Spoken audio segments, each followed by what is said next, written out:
Hello student, welcome on my YouTube channel. So today we are start a new topic and इसके बारे में already अपन ने कुछ time पहले अपन ने बात कर ली थी। तो स्टार्ट करते हैं टॉपिक को। Breathing and exchange of gases. यहाँ पर चैप्टर के कुछ चीज़ों के लिए अपन ने ऑलरेडी डिस्कस कर लिया था। तो अपन स्टार्ट करते हैं breathing and exchange of gases. Okay, तो जैसा कि चैप्टर का नाम है breathing and exchange of gases, simple चीज़ हम यहाँ पर रेस्पिरेटरी सिस्टम डिस्कस करेंगे और उसके अंदर हम किस तरीके से ब्रीदिंग का प्रोसेस करते हैं, रेस्पिरेशन प्रोसेस क्या होती है, उसको अपन थोड़ा सा डील करते हैं बेटा। तो सबसे पहले यहाँ पर आपको दिखाई दे रहा है एनसीईआरटी की सबसे पहली ही लाइन लिखी हुई है, as you have read earlier oxygen, हम अंडरलाइन करते हुए चलते हैं, oxygen is utilised by the organism to indirectly break down simple molecules like glucose, amino acid, fatty acids, etc. derived energy to perform various activity। हम simple सी बात कर रहे हैं कि हम हमारी बॉडी के अंदर या ह्यूमन जो होता है या कोई भी एनिमल जो है वो ऑक्सीजन को यूटिलाइज किसके लिए करता है, डायरेक्टली और इनडायरेक्टली। कहीं ना कहीं जो सिंपल मॉलिक्यूल्स होते हैं अपने, इन सिंपल मॉलिक्यूल्स के ब्रेकडाउन करके, इन सिंपल मॉलिक्यूल्स का ब्रेकडाउन करके इनको अपन एटीपी के लिए यूज़ करते हैं। ओके, आपको ये दिखाई दे रहा होगा यहाँ पे, एटीपी के लिए अपन इनको यूज़ करते हैं और एटीपी के लिए इनका ब्रेकडाउन होगा, जैसे कि ग्लूकोज, आपका अमीनो एसिड, आपके फैटी एसिड की बात कर सकते हैं अपन। इन सब मॉलिक्यूल्स का क्या होगा, जनरली ब्रेकडाउन होगा।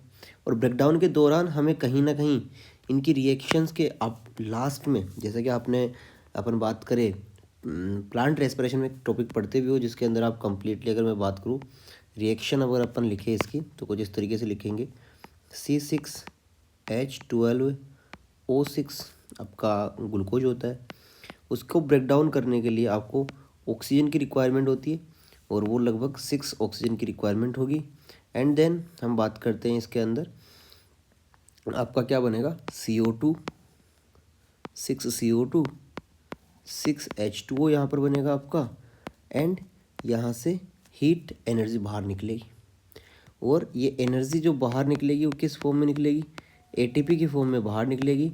लगभग आपका जो डाटा आपको देता है उस हिसाब से 36 एंड 38 एटीपी जो है यहाँ से क्या होती है जनरली बेटा, रिलीज़ होती है।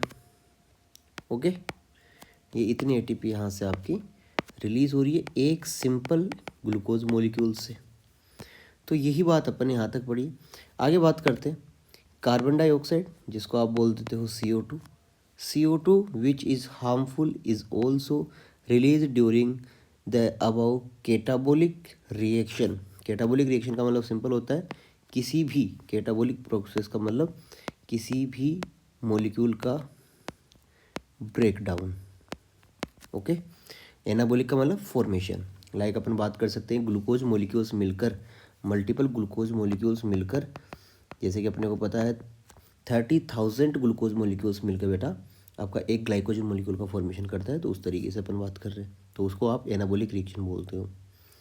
कैटाबोलिक रिएक्शन के दौरान, दैट मीन्स ग्लूकोज के ब्रेकडाउन के दौरान आपके सामने इस तरीके से CO2 का बात करें अपन, एमिट होता है, CO2 बाहर निकलता है, रिलीज होता है।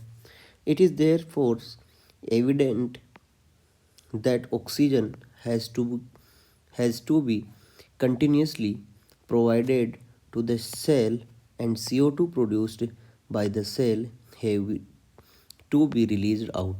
सिंपल चीज़ है, हर जो प्रोसेस हमारी बॉडी में चल रही है कॉन्टिन्यूटी के अंदर, हमें वो ऑक्सीजन को अपने ऑर्गन तक, टारगेट ऑर्गन तक पहुंचाना होता है और वहाँ पर एक मेटाबॉलिक प्रोसेस कंप्लीट हो रही है। उस दौरान वहाँ से CO2 बाहर आ रही है और उस प्रोडक्ट या फिर उस ब्रेकडाउन के दौरान जो CO2 बाहर आ रही है वो हमारे बॉडी के लिए हार्मफुल है, तो हमें उसको बाहर भी निकालना है। तो हम एक बार ऑक्सीजन को इनहेल कर रहे हैं, जिसको अपन इंस्पायरेशन बोल रहे हैं, और देन हम CO2 को बाहर निकाल रहे हैं। एंड इसी को आप बोल रहे हो रिलीज, या फिर अपन ऐसा बोल रहे हैं सिंपल चीज़ कि CO2 हमारी बॉडी में हार्मफुल है, उसको हमें बाहर निकालना होता है। This process of exchange of oxygen from the atmosphere, oxygen आप एटमॉस्फेयर के साथ में, लंग्स एंड एटमॉस्फेयर के साथ में क्या, इनके बीच में क्या करते हो, इनको ट्रांसफ़र करते हो, एक्सचेंज करते हो। एटमॉस्फेयर से लेके आप अपने लंग्स के अंदर क्या करते हो, इनहेल करते हो ऑक्सीजन को, और वहीं पर आपकी बॉडी में जो CO2 बना है वो लंग्स के पास आएगा और आप एनवायरनमेंट में रिलीज करोगे। This process of exchange of oxygen from the atmosphere with CO2 produced by the cells is called breathing. Simple चीज़ है, गैस को आप गैसेस जिनके अपन बात कर रहे हैं, ऑक्सीजन और अपना बात कर ले अपन सेकेंड, अपन किसके बात कर रहे हैं, CO2। ऑक्सीजन को अपनी बॉडी के अंदर लेना और CO2 को बाहर निकालना, सिंपल। जब क्वांटिटी में ये चीज़ें हो रही तो आप इसको ब्रीदिंग बोल देते हैं।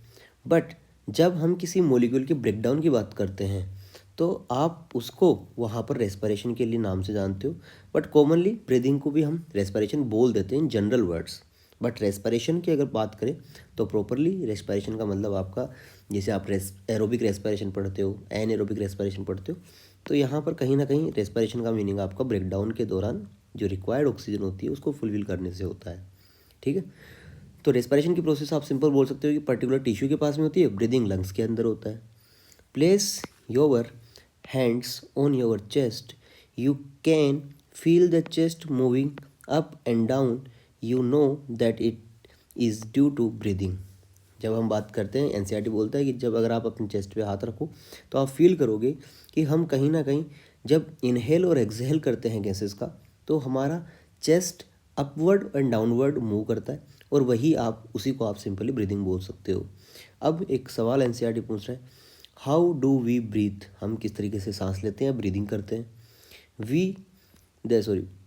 आगे लिखा है, the respiratory organ and the mechanism of breathing are described in following section of this chapter.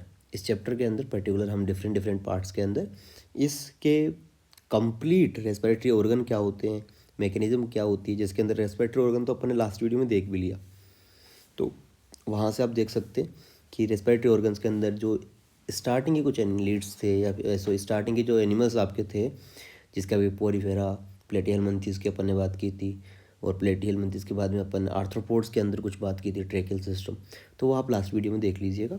And well developed structure respiratory structure के लिए ये आपके सामने ह्यूमन का लंग्स दिखाई दे रहा है, जिसके अंदर आपको सारी स्ट्रक्चर्स हम अभी नेक्स्ट वीडियोस के अंदर 1 बाय 1 करके सारा डील करेंगे।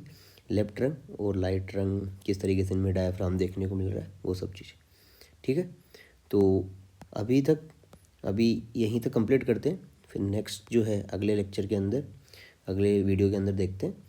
तो आई होप समझ में आया होगा। यहाँ से बहुत ज़्यादा कुछ अगर अपन देखना चाहे तो आपको एक तो ब्रीदिंग और रेस्पिरेशन के अंदर डिफरेंस समझ में आना चाहिए।